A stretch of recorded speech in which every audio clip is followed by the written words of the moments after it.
بسم الله الرحمن الرحيم سلام الله عليكم مخيارتنا لا سعوتايد الكيمبا ميل كستوا دنيدا كجوجتان كسو دوادا markale iyo tabin ku saabsan barnaamijka galabnimo ee faaqidaada wararka ee Barrow Show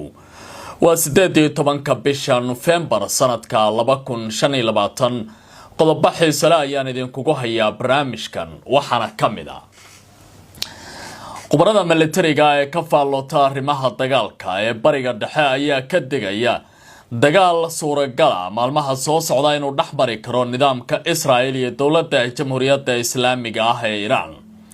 Dhinacyadan ayaa ku sameynaya faaqidaad kala duwan hadallada iyo hanjabaadaha ay isweydaarsanayaan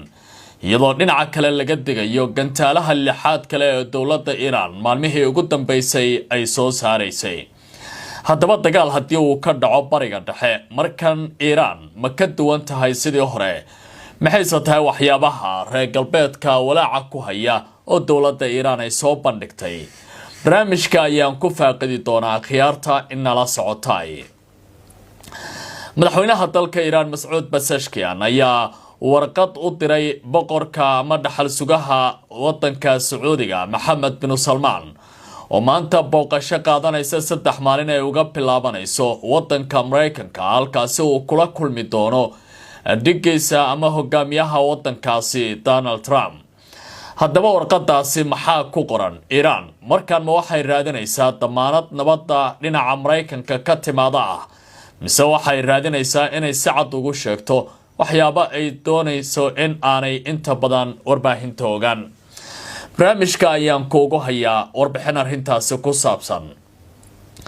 madaxweynaha kumeel gaarka ah ee wadanka Syria Ahmed Sharcna waxa uu hadal wadna qabada u jeediyay Israa'iil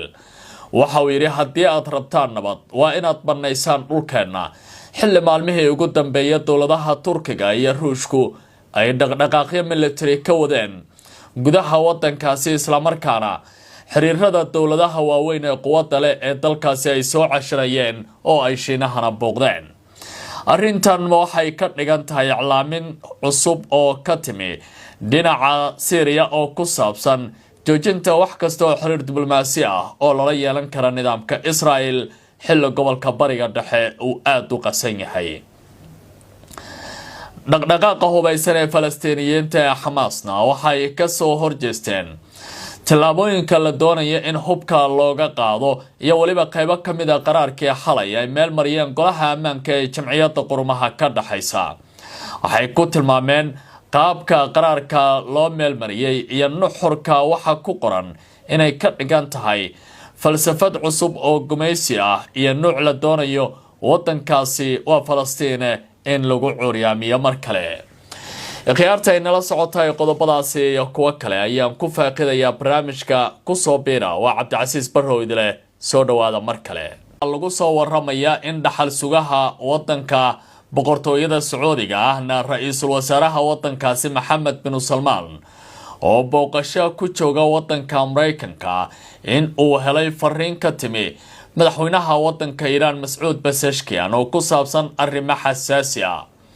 wakaaladu sooma bandhigin nuxurka waxa ku qoran fariinta iyo warqada ka timid Dhahran laakiin waxa ay tilmaamaysaa in dawladda Sacuudiga doonayso inay kala shaqeyso malafyo gaar ah oo muhiim u ah dawladda Dhahran oo xilligan wajahaysa go'doomin siyaasadeed iyo mid diblomaasiyadeed oo caalami ah oo ka imaanaysa wadamada reer galbeedka. Sacuudiga gaar ahaan Mohammed bin Salman oo saaxiibo suke ay yihiin madaxweynaha wadanka Mareykanka Donald Trump ayaa hadda la filayaa inuu dhaxdhaxaadin ka sameeyo Washington iyo Dhahran isla markaana Sacuudiga uu labada dhinac isku soo dhaweeyo xilli xiisada u dhaxaysa Dhahran iyo Washington bilihii ugu dambeysay ay kor u sii socotay wixii ka dambeeyay weerarkii June lagu qaaday gudaha wadanka Iran. Mas'ud Pezeshkian ayaa loo badinayaa in uu soo bandhigay sida falanqeeyaasha iyo taxliiliyaasha gobolka bariga dhexe ay tilmaamayaan in uu doonayo in uu helo albaab diblomaasiyadeed iyo isku soo dhawaashiyo kalsooni lagu abuurayo ee kala dhaxayn kara dawladda Mareykanka. inkasta oo Trump uu markasta isbedeli karo oo ay suuragal tahay soo jeedinta dawladda Sacuudiga inay qaato haddii arrintaasi sida loo badinayo hadda loo meel mariyo. maalmihii la soo dhaafay walaaca laga qabo dib u soo laabashada dagaal ayaa aad u kordhayay.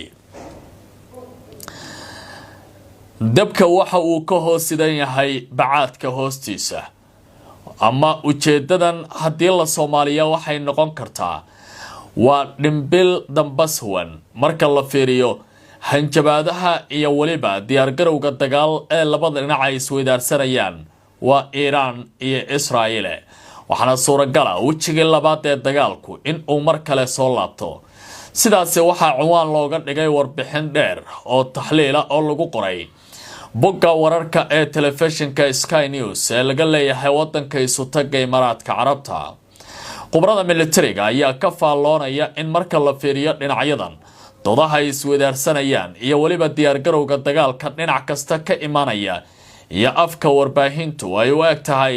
in aysan mar kale muuqan karaysa baa la yiri dagaal xoog leh oo dhaxmara dowladaha Dahraan iyo nidaamka Israa'iil. warbixintu waxay leedahay khilaafka u dhaxeeya Iran iyo Israa'iil ayaa mar kale gaaray heer aad u kulul, iyadoo labada dhinac ay sare u qaadeen hadallada dagaalka iyo muujinta awood military xilli gobolka uu wajahaya xaalad aad u kacsan. Iran ayaa toddobaadyadii la soo dhaafay ku celisay in ay xoojiso awoodeeda gantaalaha, iyadoo sidoo kalena u istaagtay baa la yiri diyaargalow dhammaystiran oo aad u sareeya sidii looga hortagi lahaa mid u dhigma dagaalkii 12 maalin oo Israa'iil ay ku soo kadisay wadankaasi Iran. mas'uuliyiinta Dahraan ayaa sheegay in awoodda gantaalaha ay maanta tahay mid weyn, isla markaana ka quta ballaarantii hore ayna diyaar u yihiin inay jawaab degdega bixiyaan markasta oo la isku dayo in weerar lagu soo qaado. si kastaba qubarada military ayaa shaki ka muujinaya seegashada dowladda Iran ee la xiriirta inay hal mar oo kaliya ooda ka qaadi karayso 2,000 oo gantaal, iyagoo tilmaamay in tiradaasi ay u eg tahay hanjabaad warbaahineed maadaama aysan hore u dhaafin oo kaliya Iran inay hal mar ooda ka wada qaado 200 oo gantaal halkii marba. saatee maalmihii ugu dambeysay militariga dowladda Dahraan ayaa ku baaqayay in Iran aysan ahayn mid lagu degdegi karo oo mar kaliya ay tuuri karayso 2,000 oo gantaalo cardaadiqada ka dhigi karaya Israa'iil. arrimaha barnaamijka nuclearka ayaa laga wariyay dowladda Iran sida khubaradan oo loo hadlaysay barnaamijka sagaalnimo ama barnaamijka sagaalka ee ka baxa telefishinka Sky News waxay tilmaameen in lagu qoray waara kala duwan oo muujinaya inay isbedel jiraan. mas'uuliyiinta qaarkood waxay sheegeen tijaabinta iyo hodminta uraniumka inay hakad gelisay dowladda Iran kadib weeraradii lagu qaaday xarumaheedii muhiimka ahaa, halka kuwa kale ay ku adkaysanayaan in barnaamijka nuclearka wali shaqaynayo uusan jirin wax dhibaato uu soo gaaray. tani qubaradu waxay ku tilmaamayaan inay tahay xeelad laba geesood oo ujeedadoodu tahay in la muujiyo reer galbeedka in hub nuclear oo dowladda Iran ay ku howlan tahay soo saaristiisa aanu jirin, iyo in Israa'iil salmugi dib loo fariisiyo maadaama Iran hadda aysan ahayn mid lagu degdegi karo. haddaba qorshaha diyaargarowga dagaalka cusub muxuu ka yiri telefishinkan? wuxuu leeyahay xilli ay sii kordhayaan wararka sheegaya suurtagalnimada wareeg labaad oo dagaal ah, Iran waxa ay sheegtay inay xirtay dhammaan daldalooladii amni iyo kuwii farsamo ee soo baxay dagaalkii hore, dhabahana ay saartay gantaalo cusub oo xarumo badbaadana la diyaariyay si mas'uuliyiinta sarsare ee Iran haddii dagaal uu galo halkaasi loo galiyo isla markaana aysan u lumin go'aan qaadashada. waxay xoojisay baytiri iskaashiga military ay la leeyihiin dowladaha Ruushka iyo Shiinaha maalmihii ugu dambeeyay, taasi oo mar kale muujinaysa in dowladda Iran ay haysato damaanad qaad ku filan oo xagga dagaalka haddii mar kale ay u jihaysato dagaalka. khabiirka arrimaha militariga iyo istiraatiijiga ee lagu magacaabo Maxamed Jarawi oo la hadlay barnaamijka Ataasica ee ka baxa telefishinka Sky News Arabic ayaa waxa uu leeyahay wax walba waa suuragal marka la eego labada dhinac sida isku diyaarinayaan. marka lagu aqriyo wajiga xiga ee dagaalka, Israa'iil waxay u aragtaa waqtigan inuu yahay fursad dahabi ah oo lagu dhibaateyn kara Iran, halka Dahraanna ay aaminsan tahay in ay diyaarisay jawaab walba oo naafayn karaysa Israa'iil haddii dagaal la galo. waxa uu intaasi ku daray in Israa'iil ay ka cabsi qabayso weerar ballaaran oo cusub halka Mareykanka uu wajahayo cadaadisyo bulsho iyo dhaqaale oo dagaalkan cusub ka hor imaanaya. Iran waxay ku celisay in aanay wax uranium ka shaqeynayn marka si kasta loo eego saacadii waayidii ugu dambeysay walaaca laga qabo arrintan waxay ahayd mid sii kordhaysa. nidaamka Falastiiniyiinta ee Hamas ayaa si weyn uga soo horjeestay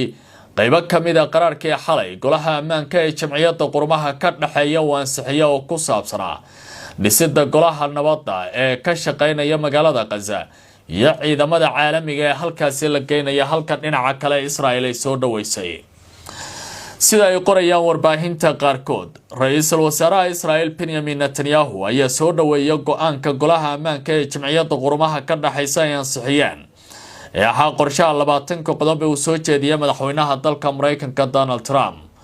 waxa uu yiri waxay horseedi doontaa tallaabooyin mug iyo miisaan leh oo meesha ka saaraya galdaloolooyin jiray iyo sidoo kale in la helo nabad waarta hubka laga qaado kooxaha argagixisada ah waa sida uu leeyahay iyo Israa'iil inay dareento nafis dhaqaale oo aad u ballaaran. hase haatee qorshahan waxaa dhinaca kale diidan Hamas oo ku tilmaamaya inay tahay dhagar cusub oo aanay qaadan karin. dhaqdhaqaaqa hubaysan ee Falastiiniyiinta ee Hamas ayaa go'aankan ku tilmaamay inuu ka hor imaanayo xuquuqda shacabka Falastiiniyiinta, inuu diidayo xaqa go'aan qaadashada iyo madax banaanida qaranka, in uu ku soo rogi doono maamul caalami ah ama usaayad maamul hoosaad gumaysi ah oo lagu maamuli doono Gaza kaas oo macnaheedu yahay faragelin ku wajahan difaaca qaranka iyo waliba in uu yahay baa la yiri arrinta hubka in qoriga laga qaado Falastiiniyiinta ay macnaheedu tahay shacabkaasi in la garbaxiro.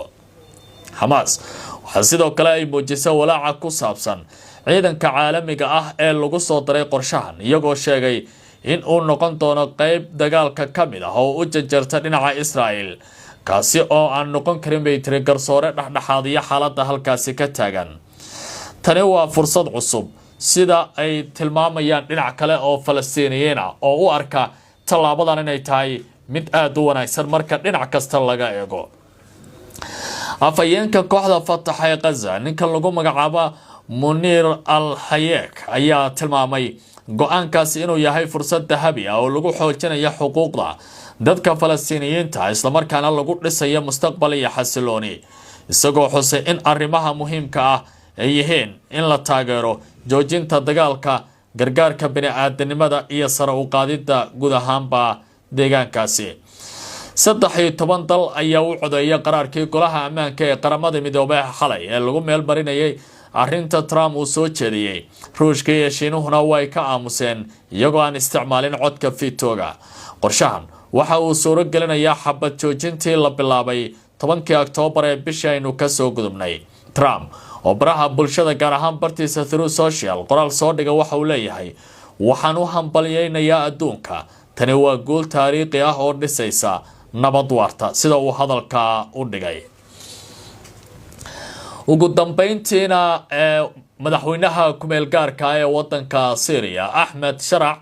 ayaa ku waramay in haba yaraatee aan wax gorgortana iyo wada hadala la geli doonin Israa'iil ilaa inta ay ku jirto ciidda dhulkiisa. waxa uu yiri geediga wada hadalka diblomaasiyaddu waxa uu bilaaban karaa oo kaliya marka ciidamada Israa'iil ay isaga huleelaan ciideena dibna ay uga laabtaan dhulka ay ka yimaadeen ee Falastiiniyiinta.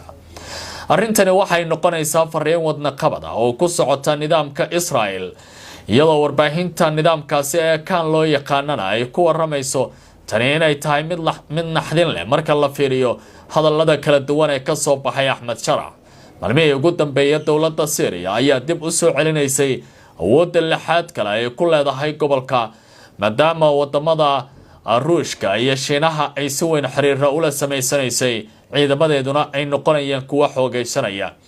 maalmihii ugu dambeeyay halka lagu magacaabo Quneitra ayaa waxaa gaaray kolonyo ciidamo ah oo ka socday wadamada Turkiga iyo Ruushka iyo kuwa dowladda Syria, halkaas oo ay ku badan yihiin Druusta oo taageero ka helaya Israa'iil. saatee hadda waxay u muuqataa wax walbaba in ay gabagaboobayaan oona Israa'iil sidii ay rabtay aysan wax u noqonayn taas oo macnaheedu yahay iyadoo dhulka Syria ku sugan in dhinaca kalena wada hadal ay qaadato khiyaartayna la socota ay tabinta qaybtan barnaamijka qubanaha Barrow Show inta ayaan ku gabagabaynayaa waa Barrow idin